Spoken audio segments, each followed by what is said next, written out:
Hello everyone. Over the past few weeks, we've been discussing the arrival of Christianity in the Americas, how different approaches to evangelization were brought to bear as ideas and situations changed during the 16th century back in Europe. We've discussed the early optimism of the first mendicant friars to reach the Americas, their very creative approach to evangelization using language, theatre, music, architecture, liturgy, designed with the help of indigenous neophytes to engage indigenous peoples. But we've also talked about the dark side. This is an evangelization carried out in a context of violence and trauma, the trauma of conquest, so that violence is never too far away, and indeed was even used sporadically in this period to punish indigenous people considered to have committed the crime of apostasy.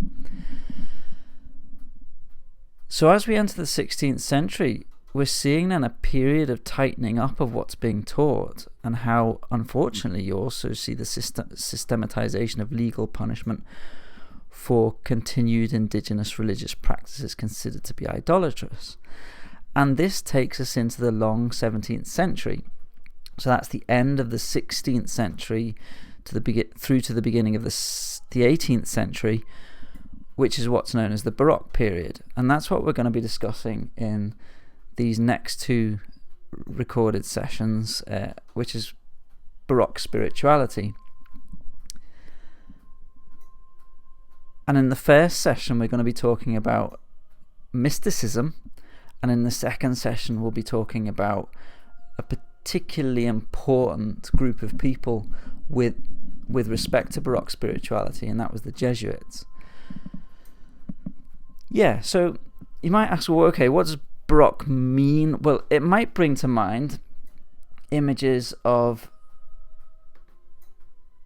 Versailles, so particularly the palace, the royal palace in France.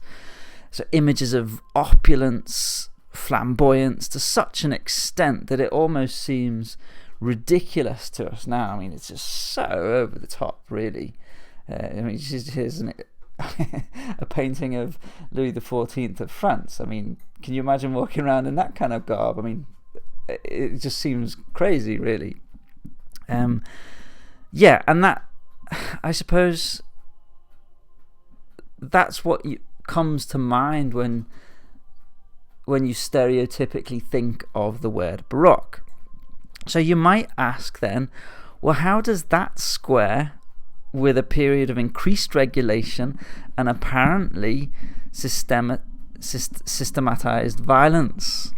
So a period of apparently closing things down and stifling creativity.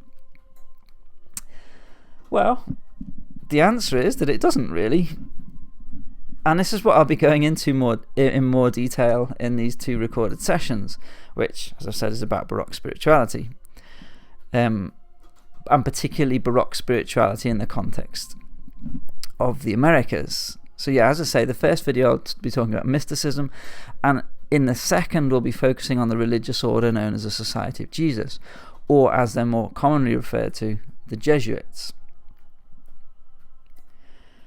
Now, if you want to understand the spirituality of the Baroque period, which, as I say, is the long 17th century, then we really need to go back to the 16th century and take a look at what's going on then, in particular at the Spanish mystics. So mysticism in itself, as exemplified by the likes of Teresa of Avila, who you see here depicted by famous Spanish painter José de Rivera, and also John of the Cross. I've got an image of him here, painted by Vicente Berluzan. And also a lesser extent Ignatius Loyola, who we'll be coming back to because he founded the Jesuit order that reached the Americas in the 1560s. Mysticism, as exemplified by these people, was a very personal experience of God. That's essentially what it's referring to. And the principal aim of the mystic was through contemplation of specific images. So the principal aim of the mystic was through contemplation of specific images or religious stories such as the Passion, that refers to the crucifixion and death of Jesus, through prayer and imagination, to be if they contemplate these things, then their hope was to be granted, while still alive, a glimpse of the beatific vision. That's what it was referred to.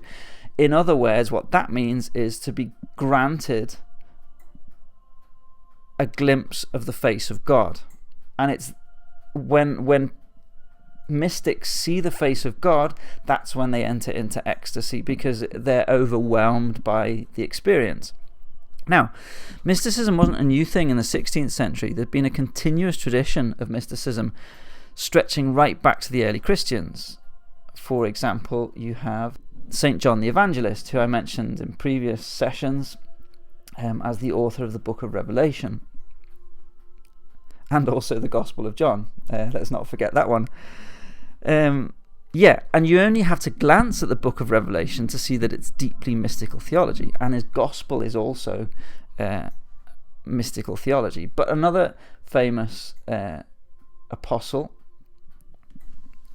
who was also mystic was St. Paul. I don't know how much you know about his story, but he was granted a vision of God whilst he was persecuting Christianity. So he was thrown from his horse and blinded by the presence of God. And after that, he underwent a conversion. Who else do you have? Well, you've got the Desert Fathers of the 3rd and 4th centuries, who are mystics in their own right. Most famous of them due to representations in art, because his visions were so, how do we put it, tempting for artists to paint. You've got St. Anthony, and the temptations of St. Anthony have been a favourite subject in religious art for millennia. So you see here a 15th century depiction of the temptations of St. Anthony here. Possibly you're more familiar with Salvador Dali's surrealist paintings of the temptation of St. Anthony. Have we got any more? Oh yeah, you've got the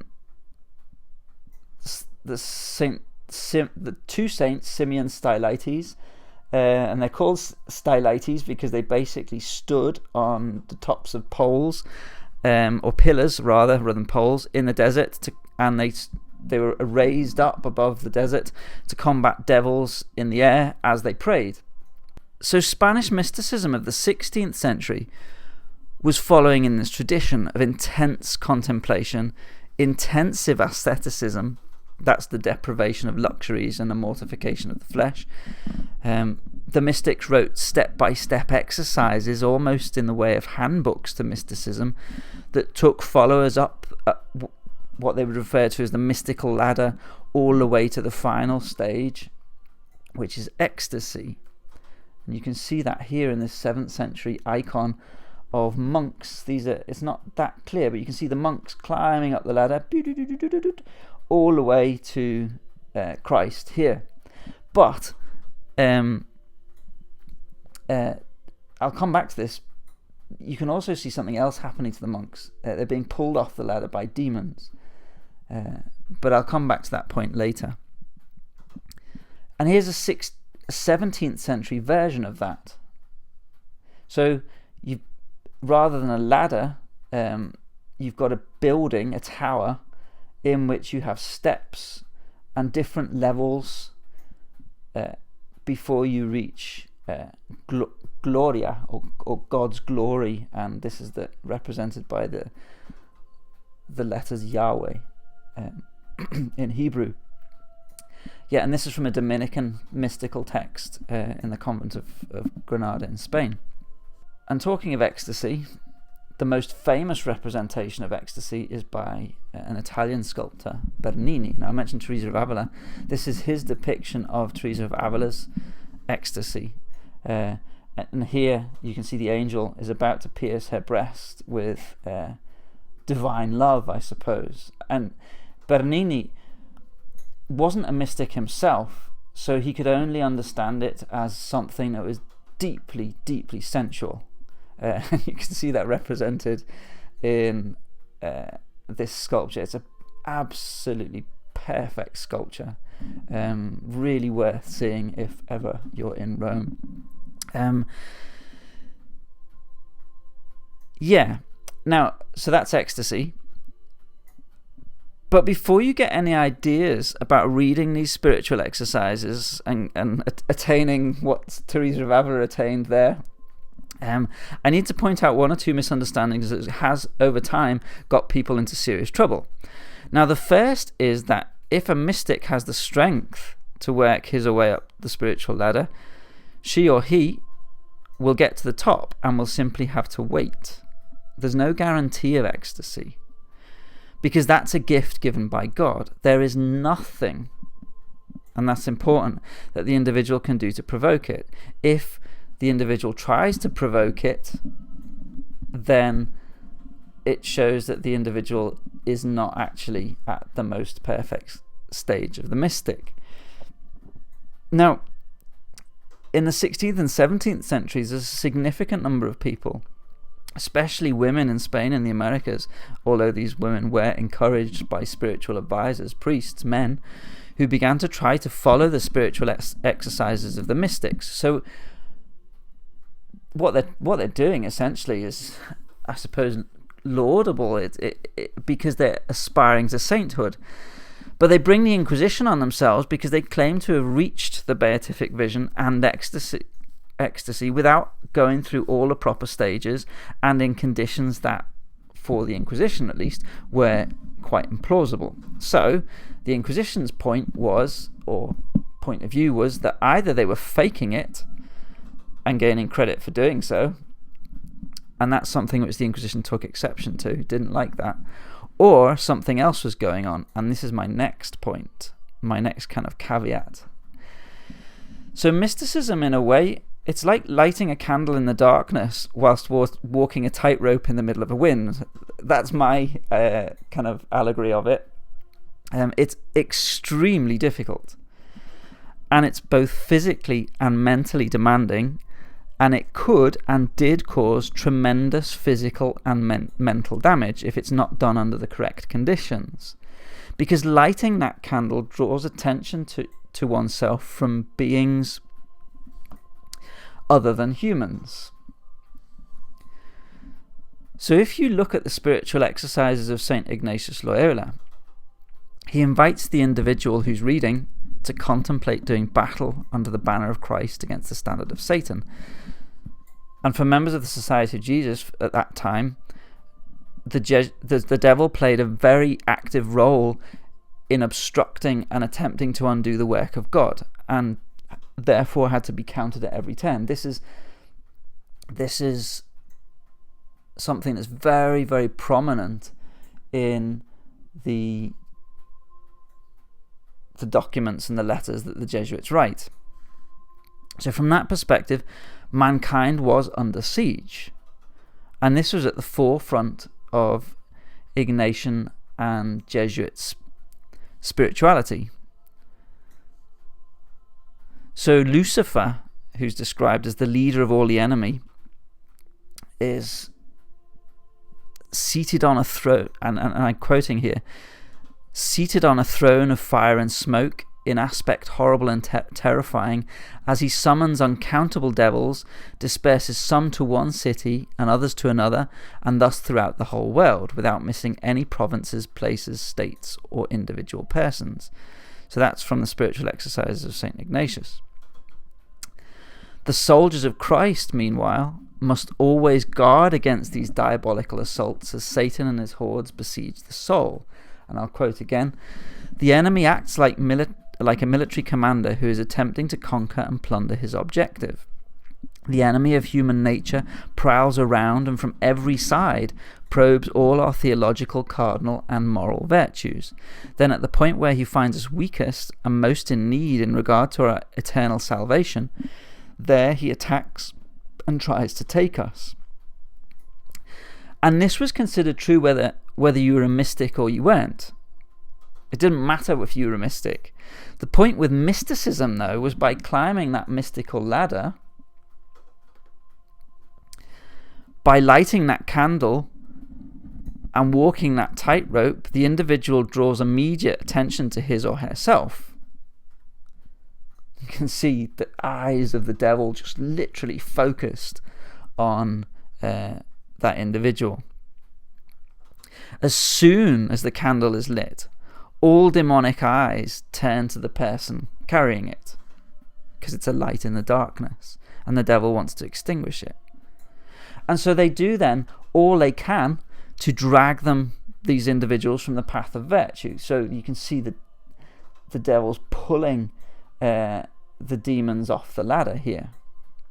So whilst this is a kind of an unorthodox Greek icon, this is something that is also common to Catholic Christianity as well, because this is a photograph of a fresco I took in Peru, in the church of San Pedro de Andahuaylillas. And you can see here, it's in two because it's over a doorway, and you can see here, this is the path of virtue. You can't quite make out the detail, I don't think, but it's strewn with thorns, and they've got their eyes fixed. They're being led by angels. They've got their eyes fixed on the city of God. But at the same time, you've got a devil here who's trying to haul this fella back. You've got some who've fallen from the path of virtue. Here's one being rescued by an angel. And then you've got all these people jauntily walking down a very easy road, strewn with flowers, into hell. Yeah? Now all this sounds quite unreal until we put it back into the 16th and 17th century context, and I will do more of that next week in detail when we discuss heterodoxy, heresy and magic. But if we return to the Baroque, the important thing you need to keep in mind for now is that however we might try to explain these phenomena away now, then the explanation was absolutely clear-cut. In the words of Ignatius Loyola, the devil is a military commander circling, prowling like a lion, just looking for a way in. So in these pseudo-mystics, these people who are aspiring to be mystics, he often found it. So it was really very dangerous to pursue the mystic life, and only the very strongest survived. Another very dangerous thing about it was that these mystics put at risk everyone else around them, because once the devil had got to them, then the devil could influence the rest of the community who was living and praying around them. So that's another reason why the authorities, the religious authorities, didn't encourage going it alone. The final thing, and we'll come back to that next week, or next time when we talk about heterodoxy. But the final thing to say about mysticism is that it was also extremely painful. Because John of the Cross, well, he called it the dark night of the soul. And he says, the first purgation or night is bitter and terrible to sense. The second bears no comparison, for it is horrible and awful to the spirit. So, in order to be worthy of gazing on the face of God, you have to be purged of all your egotism and all your sins. That's one thing, and that purging of the ego is exceptionally painful, as St. John of the Cross said. But the dark night of the soul is also something else that is horrible and awful to the spirit too.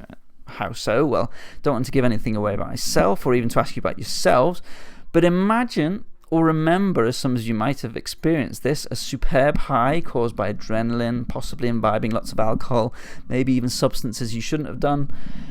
Now remember, or imagine maybe, what it felt like the next day, so you've not got just the thumping headache and the nausea, but the physical, gut-wrenching, tear-inducing depression that ensues.